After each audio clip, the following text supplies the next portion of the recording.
Good day and welcome to Caribbean Connect. I am Rian Kersenhout and I will be your host for this episode.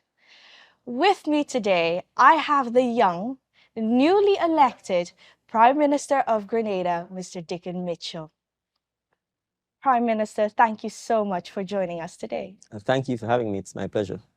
I must first extend my warmest congratulations to you because it is a little over a week now that you have assumed office and you are now here in Suriname for the 43rd CARICOM Heads of Government meeting. How have you experienced the last few weeks? It's been a bit frenetic, as you can imagine. We had an intense 5-week campaign, and we were lucky enough that the people of Grenada decided to put their confidence in the NDC, which I lead. And obviously, on winning, you assume office literally the next day. I've had not much time to do much. We were able to appoint a cabinet last Thursday, and I left Grenada on Sunday for Suriname. So Suriname is, in a sense, very fortunate because I've spent probably as much time in Suriname as I've spent home since becoming political leader. But I'm happy to be here. The CARICOM Heads of Conference meeting is obviously an important one. And I thought, notwithstanding the fact that I'd just been elected, that it was important for me to come to meet my fellow colleagues and to share and hear from them as to the collective challenges we face and how we're going to overcome them in the Caribbean. Yes. You mentioned your campaign, and in your campaign, you mentioned a number of topical issues, including the terms of employment of your local public servants, as well as the matter of the pensions. But you also mentioned something very intriguing, interesting, and important, and that is the certification and the further education of your public servants. Can you tell me how and why and how you will continue to invest on your local human resources? Well, I think first, the public service is essential to us carrying out our own mandate. And if we don't invest in our people, then essentially we are going to be short-sighted and it's going to be 10 times more difficult to achieve the things we want to. The public service essentially serves the government, serves the people of Grenada. And I've been at pains to point out that the policymakers, the politicians should not be at war with the public servants. And so it's important for us to have industrial peace. It's important for us to invest in our human resource. That's the only way in which we would be able to achieve the things we want.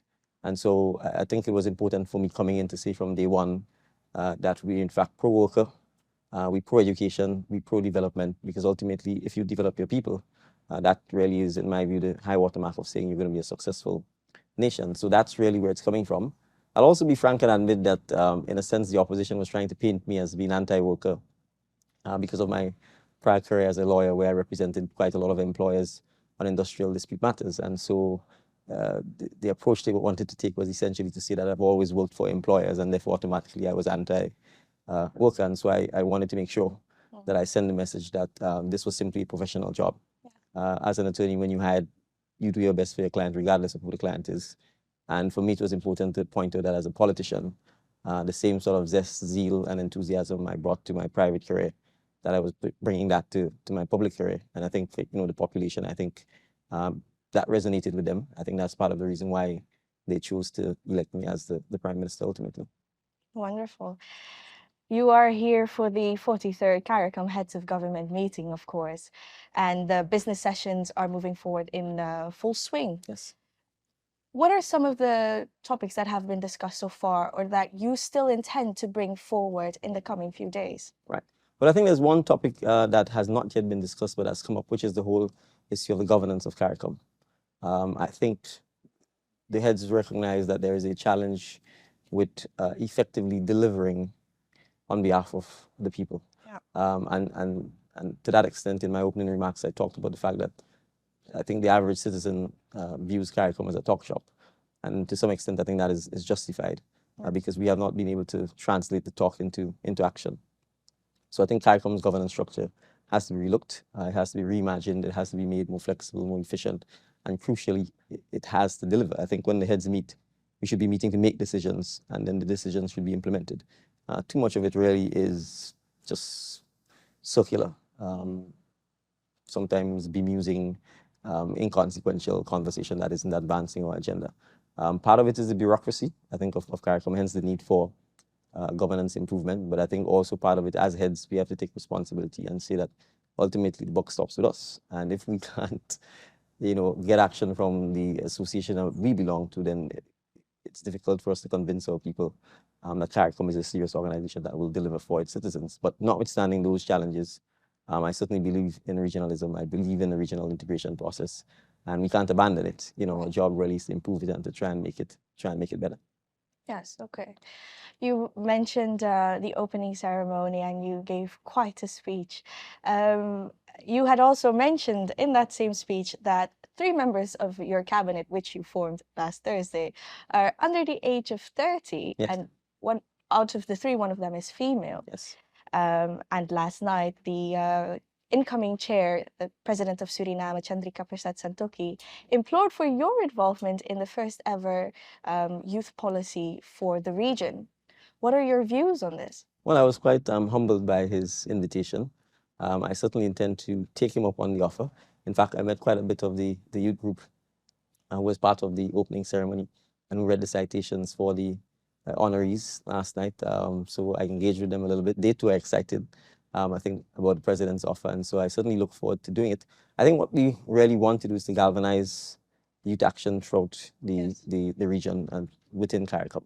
And I made the point last night to the youth that certainly in Grenada's history, whenever there's been transformative change in our society, it's been led by young leaders. I'm actually not the youngest prime minister Grenada's ever had. Maurice Bishop, I think, was 33 when he became prime minister. So Eric Gary got involved in politics when he was 29. And they're probably the 2 most transformative leaders that we've had. So Indeed. comparatively speaking, I'm an old man compared to them. But I think, change is about risk. That's the truth, and you can't have reward without some risk. And I think, as you get older, you get more conservative. That's just the nature of life. So sometimes when you really need to change or transform a society, it does require a more dynamic risk-taking. It doesn't mean you have to be responsible. But I think in the context of what is happening in the Caribbean, there has to be some generational leadership changes as well, and within CARICOM as well, because I think if we are going to deliver, we have to be bold, we have to be courageous, and we have to reimagine the frontiers of what kind of Caribbean civilization we want. I think we all want to eliminate poverty. We want a prosperous nation. And we have to take bold steps towards getting that. And that would require making sure that we involve the youth, not lip service, but in actual governance, in actual education or culture or sports. Because at the end of the day, to me, the onus is on our youth to shape the future that they are going to be living through. And that requires them to be empowered to do so. Okay. Do you think that you can name any examples or any policies that the CARICOM can perhaps facilitate to increase youth participation, but also gender diversity? Certainly. I mean, in a sense, the idea of free movement of people, I think, lip service is paid to it. And I think, in the meeting this morning, there were still discussions about categories and classes of people who should be permitted the privilege of moving freely through the Caribbean. And to me, honestly, that's nonsense. If we are serious about free movement of people, all people should be allowed to move.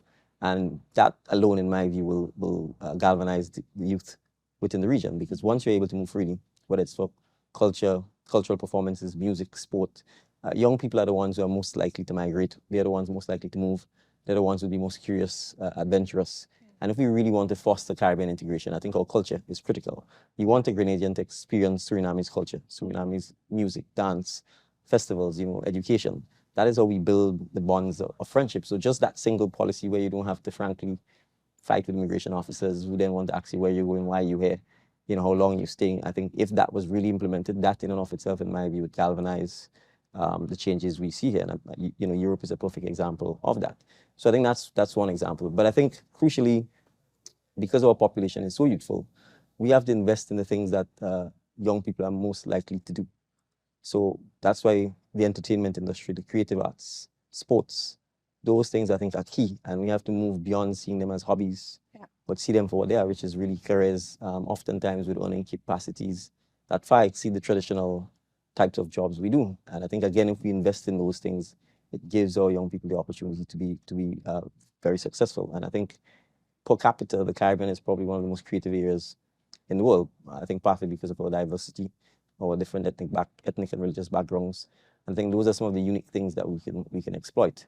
One other thing I would point at is that, we talk about the Caribbean as a zone of peace, but I don't think we monetize that. And I've been talking, for example, about why can't we have a diplomacy school, for example, in Grenada, where we actually teach diplomacy, where we say to all of the bigger boys who are always fighting, you can come to the Caribbean. We have the diplomats, we have the tolerance, we have the patience, we have the easy island life that will allow you to de-stress and to negotiate and solve your problems.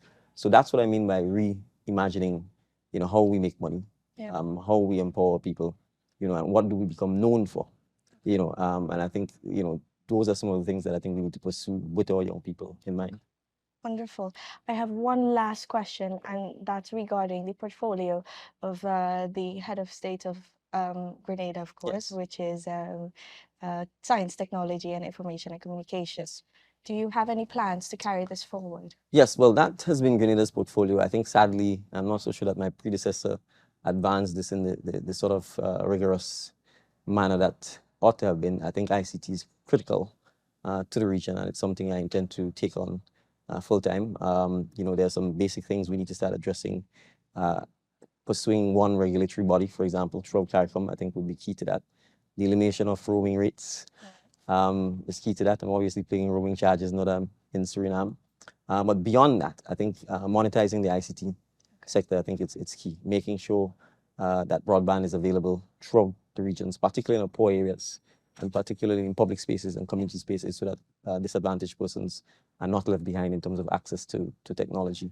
But going beyond that, things like coding, programming in our schools, if you go online, in many of the developed countries, you'd see that mandatory subjects are now coding, math, probably English, and a foreign language. But in our schools, people never heard of it. I think even within our leadership sphere, many of our elders probably don't even know what coding or programming is. And it's not to knock them, it's just a generational issue. Yeah. But that's why you have to have, in a sense, leadership that is responsive and understands what actually is happening so that you can plan for the future. So I think even our curriculum at the CXC level, for example, needs relooking so that we can, in fact, ensure that we are not left behind. And again, it's investment in people. It's investment in the right type of education.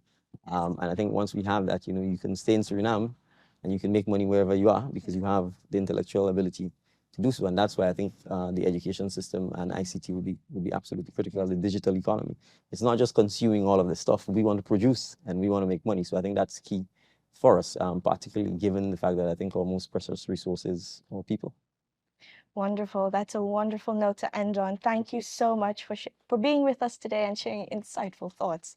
And thank you for tuning in. We will see you next time on Caribbean Connect.